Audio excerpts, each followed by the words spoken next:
Good afternoon. My name is Jameson Coons. Today I'm going to be presenting to you a little bit about operations management and the effectiveness of it.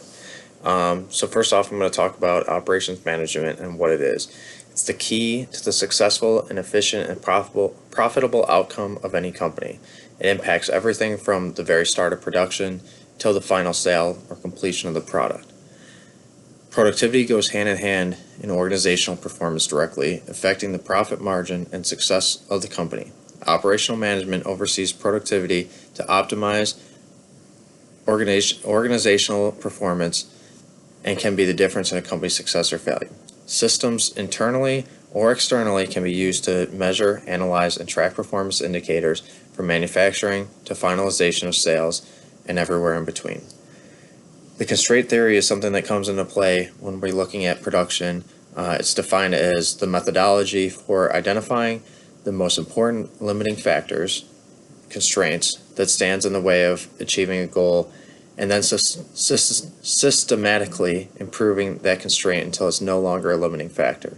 So basically constraints, anything in production from start to finish, something that's going to limit efficiency. So it may be a stage in production where it has to wait until resources are available, or another stage is complete to start the next stage. That can be considered a constraint. The idea would be to eliminate that constraint by making something more effective, and that's something operational management can help overcome. There are various softwares and programs in place to help assist in finding the most efficient means of production to help overcome these constraints. These resources take away from the trial and error of changes to overcome constraints and to give a more accurate means and make dynamic and effective change. Meaning that instead of doing trial and error, like making slight changes with the intent that it's going to overcome that constraint, not knowing that it could have third and fourth order effects, these programs and softwares are available. They can help play out different scenarios before having to actually make those changes to make sure that they're going to be as effective as possible. Operations management scheduling, something that comes into big play with it is how we schedule things. It's prescribing of when and where each operation necessarily manufacture the product and it's performed, or establishing the times at which to begin and complete each event or operation comprising of a procedure. This means in scheduling, it's maximizing the time of things to be as efficient as possible. Timing resources to be available as they are needed is a perfect example. So that way, as soon as a resource is necessary, it's there and available. Poor scheduling could lead to a series of constraints. If the scheduling or timing is poorly managed, there could be delays or added costs due to constraints. Lean manufacturing, which is you basically manufacture with limiting as much waste as you possibly can. So you want to use as much resources as possible and be as effective as you can with that.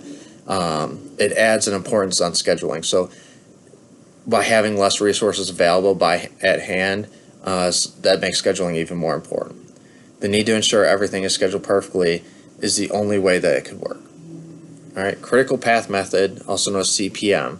It's a technique that is used to focus on critical or key tasks that are essential to timely completion of the product. So there's some things that you absolutely can't move on to a next stage of production without those critical tasks happening. It doesn't mean just focusing strictly on that. It's optimizing performance on focusing that using subtasks that support it. Using CPM, there may be a focus on not just the critical tasks, like I said, but the subtasks to support completion of the production. A great example is making an omelet. So making an omelet, you're going to have to crack an egg. That's going to be a critical task. You're going to have to cook the egg in a pan, and then you're going to have to serve the egg. That's the key critical task of it. The subtask would be adding ingredients such as maybe salt and pepper or vegetables or cheese. You're still going to have a cooked egg at the end without those things, but those things support the critical task of making that omelet. This method does not mean that all other tasks are stopped, right? So it doesn't mean you don't add those other ingredients. It's just those subtasks aren't emphasized and prioritized quite like the critical tasks are. All right. The program evaluation and review techniques, PERT, it's a great tool to help with operations management scheduling.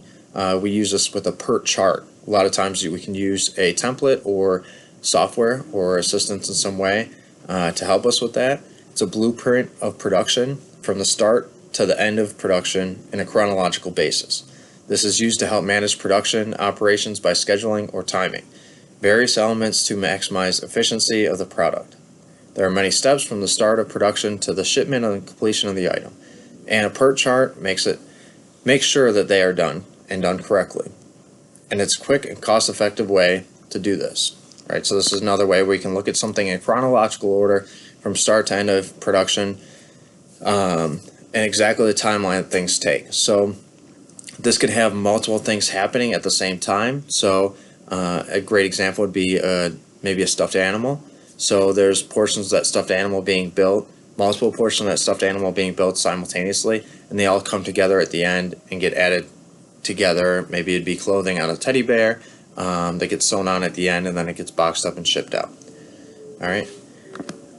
So these things are done to basically make it as efficient as possible, and that way you can use a PERT chart to find those constraints and make changes to be as effective as possible. So overall, operations management is key to identifying, managing, and to help operations run as efficiently and as effectively as possible. Having a good operations management team will ensure and increase profitability and overall success of any company. Without that, you're seriously limiting yourself and your potential.